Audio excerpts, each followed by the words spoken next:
देश के दूसरे प्रधानमंत्री का कार्यकाल बहुत अहम था।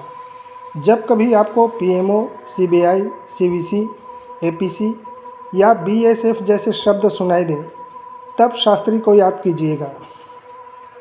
ये संस्थाएं और वह युद्ध तथा शांति ही उनके 19 महीनों के कार्यकाल को हमारे लिए इतना ज़्यादा महत्वपूर्ण बनाते हैं। तो आइए मित्रों, एक बार फिर से आपका स्वागत है डीके सर यूट्यूब चैनल में।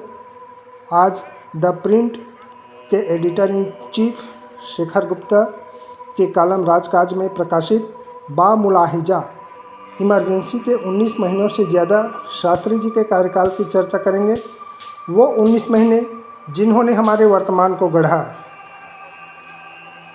देश में 19 महीनों के दो उथल पुथल भरे कालखंड ऐसे रहे हैं जिन्होंने 3 पीढ़ियों के हमारे अतीत को परिभाषित किया, हमारे वर्तमान को आकार दिया और वे हमारे भविष्य को भी अपने परस्पर विरोधी तरीकों से प्रभावित करते रहेंगे। इनमें से एक कालखंड 25 जून 1975 से 18 जनवरी 1977 का इमरजेंसी का दौर था। अनुमान लगाएं कि दूसरा कालखंड कौन सा होगा। इसके लिए हमारे प्रधानमंत्रियों के कार्यकालों पर नज़र डालिए। नहीं, नेहरू, इंदिरा, वाजपेयी, मोदी, वीपी सिंह, देवगौड़ा, गुजराल, चरण सिंह में से किसी के दौर पर नहीं। मैं सुझाव दूंगा कि आईएएस से लेखक बने संजीव चोपड़ा ने लाल बहादुर शास्त्री की जो जीवनी लिखी है उसे पढ़ डालिए। The great conciliator, Lal Bahadur Shastri and the transformation of India नाम की यह जीवनी हाल में ही प्रकाशित हुई है। नेहरू की मृत्यु के बाद 9 जून 1964 से 11 जनवरी 1966 तक ताशकंद में अपनी दुखद मृत्यु तक शास्त्री 19 महीने तक प्रधानमंत्री रहे। आप सवाल कर सकते हैं कि मैं इन 19 महीनों को भारत के राजनीतिक विकास के लिए इमरजेंसी के 19 महीनों जैसा ही मगर उल्टे रूप में निर्णायक क्यों मानता हूँ। इसके लिए याद कीजिए, जब भारत को एक युद्ध सितंबर 1965 में लड़ना पड़ा था, स्थानीय स्तर पर टैंकों से टक्कर लेनी पड़ी। कच्छ, अप्रैल-जुलाई 1965 में खाद्य संकट झेलना पड़ा, कठिन राजनीतिक परिवर्तन से गुजरना पड़ा और हमारे इतिहास के इतने छोटे किसी और दौर में इतने ज़्यादा संस्थानों का निर्माण कभी नहीं हुआ जितना इन 19 महीनों में हुआ। शास्त्री के कार्यकाल की सबसे प्रमुख बात बेशक 22 दिनों का युद्ध था, जिसे उन्होंने भारी प्रतिकूलताओं के बीच लड़ा और जिसमें सैद्धांतिक जीत हासिल की। हालांकि सैन्य इतिहास लिखने वाले इसे अक्सर गतिरोध कहते हैं, लेकिन हर मोर्चे पर बेहतर हथियारों और 3 गुना ज़्यादा हौसले से लैस ज़्यादा ताकतवर दुश्मन से लड़कर गतिरोध हासिल करना जीत से कम नहीं होता। शास्त्री की विरासत पर ताशकंद में हुए शांति समझौते और उनकी उस त्रासद यात्रा का साया अनुचित रूप से हावी हो जाता है। उन्होंने जो युद्ध लड़ा वही उनका सच्चा योगदान है। फील्ड मार्शल अयूब खान और उनके छुट भैया जुल्फ़िकार अली भुट्टो को 1962 की लड़ाई में शिकस्त से हताश और उथल पुथल से गुजर रही भारतीय सेना काफ़ी कमज़ोर नजर आई। 1963 में श्रीनगर में हुए हजरत बल कांड से भी उनका हौसला बढ़ा। नेहरू के बाद शास्त्री को सत्ता सौंपे जाने के बीच के दौर को उन्होंने राजनीतिक अस्थिरता का दौर मान लिया और भारत की सैन्य तैयारी तथा हौसले का जायजा लेने के लिए उन्होंने कच्छ के रण में हमले किए।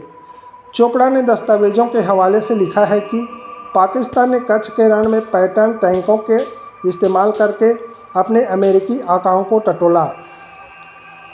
उन दोनों के बीच समझौता हुआ था कि इन टैंकों का भारत के खिलाफ इस्तेमाल नहीं किया जाएगा, लेकिन अमेरिका ने जब महज कुछ उपदेश झाड़ने के सिवा कुछ नहीं किया तो पाकिस्तान को लगा कि वह कश्मीर में बड़ी चाल चल सकती है।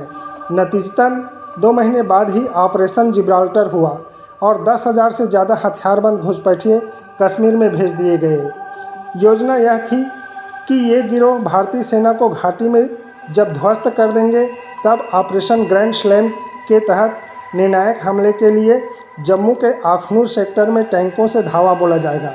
लेकिन उन्होंने मुकाबले में खड़े नेता के हौसले का अंदाज़ा लगाने में भूल कर दी।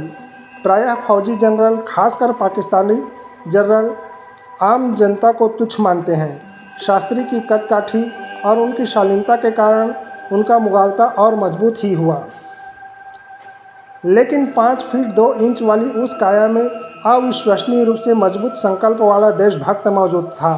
शास्त्री ने 3 सितंबर को मंत्रिमंडल की बैठक बुलाई और पाकिस्तान को जवाब देने की व्यापक योजना बना ली गई। तय किया कि पाकिस्तान की आक्रमण शक्ति को ध्वस्त किया जाए और सिर्फ ज़रूरी इलाके पर कब्जा किया जाए, जिसे युद्ध जीतने के बाद लौटा दिया जाए। उस युद्ध के नतीजे को लेकर भारत में काफ़ी आम सहमति है, लेकिन उड़ी सेक्टर में हाजी पीर दर्रे को वापस लौटाने को लेकर नाराज़गी भी है। वैसे संयुक्त राष्ट्र युद्ध विराम प्रस्ताव में मांग की गई थी कि दोनों पक्ष 5 अगस्त वाली युद्ध विराम रेखा से पीछे चले जाएं। इसका अर्थ यह था कि पाकिस्तान छम से भी हट जाए। उसने कश्मीर पर कब्जा करने का अंतिम मौका गंवा दिया। शास्त्री की मौत अनसुलझी पहेलियों में शामिल है। चोपड़ा की किताब 2 बातें स्पष्ट करती है।